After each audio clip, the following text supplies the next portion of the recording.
Hello my dear students, today I will teach you 9th history chapter Nazism and the rise of Hitler. Previous video में मैं the art of propaganda के तहत playing with the words यानी कि किस प्रकार Hitler's करते कुछ और थे और दुनिया को दिखाते कुछ और थे। यानी कि जब उसकी मैगजीन में या फिल्म वगैरह जो बनती थी उसमें उनका सीन कुछ और रहता था और उस गैटोज के अंदर किस प्रकार वो ज्यूज से या ब्लैक ओरिजिन पीपल से वो किस प्रकार हेटेड करते थे। तो ये सारी घटनाएं कहानी हम लोग उसमें सुन चुके हैं। तो आज इस में द आर्ट ऑफ प्रोपेगेंडा के तहत इसमें जो मीडिया का क्या रोल है, हालांकि आजकल के ज़माने के अनुसार तो मीडिया उतना ज़्यादा प्रचलित फेमस तो नहीं हुई होगी, फिर भी आज तो हम लोग देखते हैं कि हमारे घर बैठे इतनी ज़्यादा कनेक्टिविटी आ गई है जो हम किसी भी मैसेज को मिनट और सेकंड में कहाँ से कहाँ तक उसको हम पहुँचा देते हैं। लेकिन इतनी तो कनेक्टिविटी उस समय नहीं थी, फिर भी मीडिया का कुछ रोल था।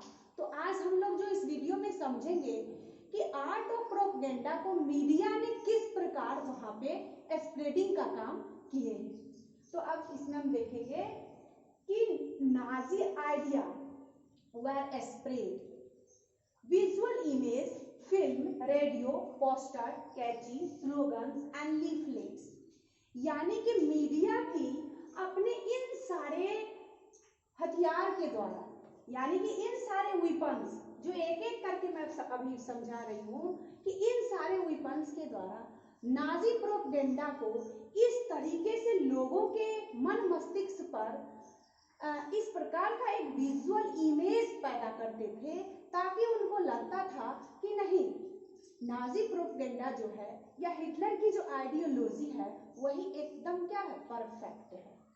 तो अब जैसे कि उसमें फिल्म है, फिल्म में भी इस तरीके का फिल्म वहाँ बनाए जाते थे ताकि लोगों को ये दिखे कि जो कुछ भी सारा काम हो रहा है वो सही काम नाजी प्रोपेगेंडा के तहत यानी हिटलर के द्वारा किया जा रहा है। रेडियो में न्यूज़ भी आती थी उसी तरीके से, पोस्टर भी उसी तरीके के छापे जाते थे। जैसे कि मैं इसमें तो दिखा नहीं पाऊंगी, लेकिन मैं पोस्टर के बारे में चर्चा करती हूँ कि जैसे कि उनका दो टाइप्स का पोस्टर था। एक टाइप के पोस्टर में जैसे हिटलर्स को एक बच्चे को बहुत ही मतलब इमोशनली इस बच्चे को गोद में रखे हुए हैं। अब पोस्टर पे कहीं दिया हुआ है कि बच्चे को इमोशनली गोद में रखे हुए हैं, इट मीन्स दुनिया जान रही है कि हिटलर बच्चे से बहुत ज़्यादा स्नेह करते हैं, बहुत ज़्यादा प्रेम करते हैं। लेकिन उल्टे क्या होता था, वो लाखों हजारों की संख्या में दिन रात बच्चे की कत्ल करते रहते थे। तो अब इस पोस्टर के थ्रू मतलब दुनिया को सिर्फ दिखा रहे थे कि हिटलर की जो आइडियोलॉजी है वही एक परफेक्ट है। फिर कैची यानी कि अट्रैक्शन वाला जो पोस्टर होता है उस टाइप का पोस्टर भी बनाया जाता था। स्लोगन्स भी उस टाइप का लिखा जाता था जो नाजी पार्टी के हित में हो।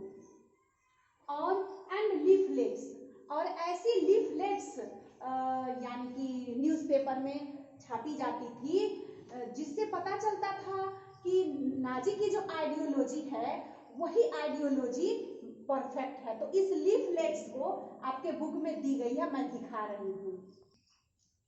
इस लीफलेट्स में देखिए, न्यूज़पेपर में जो लीफलेट्स छपी है हिटलर्स के द्वारा, मैं उस लीफलेट्स को आप लोगों को दिखा रही हूँ जो आपके टेक्स्ट बुक के पेज नंबर 70 में भी दिया हुआ है। इसमें है German farmer you belong to Hitler why, यानी कि जर्मन फार्मर से हिटलर कह रहे हैं कि आप जो हिटलर से बिलोंग्स करते हैं यानी हिटलर क्यों ऐसा करते हैं, उसका कारण क्या है।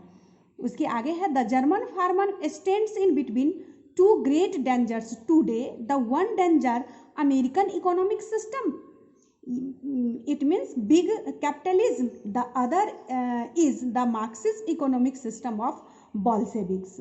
यानी कहने का मतलब है कि जर्मन फार्मर को ये चीज़ दिखाया जा रहा है कि अभी जर्मन फार्मर के बीच में दो बहुत ग्रेट डेंजर्स हैं। तो पहला डेंजर्स क्या है? तो अमेरिकन इकोनॉमिक सिस्टम जो बिग कैपिटलिज्म है, यानी कि ये कैपिटलिज्म को भी क्या कर रहे हैं?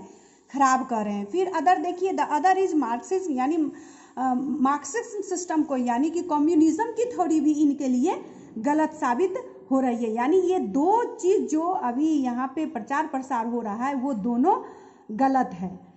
तो आगे next, they born of juice thought, और तीसरा क्या है? एक ज्यूस थॉट भी है वो, and sewer the master plan of world jewellery, यानी कि ज्यूस की भी जो मास्टर प्लान है वो भी वर्ल्ड के लिए बहुत ही खतरनाक साबित है। तो आगे क्या है? Who alone can risk the farmer from these danger, और ये सारे जो डेंजर हैं ऊपर पे, जो मार्क्सिज्म है या कम्युनिस्ट है, कम्युनिज्म की थ्योरी है या कैपिटलिज्म की जो थ्योरी है, ये सब उनके लिए गलत है। सिर्फ सही क्या है? सही है सिर्फ नेशनल सोशलिज्म। तो नेशनल सोशलिज्म कौन है? यही नेशनल सोशलिज्म हो गया आपको नाजी आइडियोलॉजी। तो आप देखिए ये सब जो लीफलेट्स हैं ये न्यूज़ में डाल करके दिए जाते थे ताकि दुनिया को ये पता चले कि नाजी हिटलर की जो आइडियोलॉजी है या नाजी पार्टी की जो प्रोपेगेंडा है वो परफेक्ट है। इस प्रकार अब वहाँ हम लीफलेट्स को देख लिए कि किस प्रकार लीफलेट्स में किस प्रकार के स्लोगन छपे हुए हैं ताकि दुनिया को लगे कि नहीं, हिटलर की आइडियोलॉजी ही सही है। फिर है enemies of German were stereotypes, यानी कि ज्यूस को या जो उनके अनडिजायरेबल्स ग्रुप के लोग होते थे उनको वो जर्मन के इनेमीज बताते थे, यानी जर्मनी का वो बहुत बड़ा क्या है? दुश्मन है, यानी उनके प्रति स्टीरियोटाइप्स उत्पन्न कर देते थे, उनकी प्रति उनकी जो इमोशन हो वो अच्छी नहीं रहती थी। फिर है socialist and the liberals represented the weak and degenerated malicious, यानी कि उनके अनुसार, यानी सोशलिस्ट भी उनके लिए क्या है? मतलब उनकी जो सोशलिस्ट की भी थ्योरी है, सोशलिज्म की जो थ्योरी है वो हिटलर के अनुसार ये भी थ्योरी क्या है? गलत है।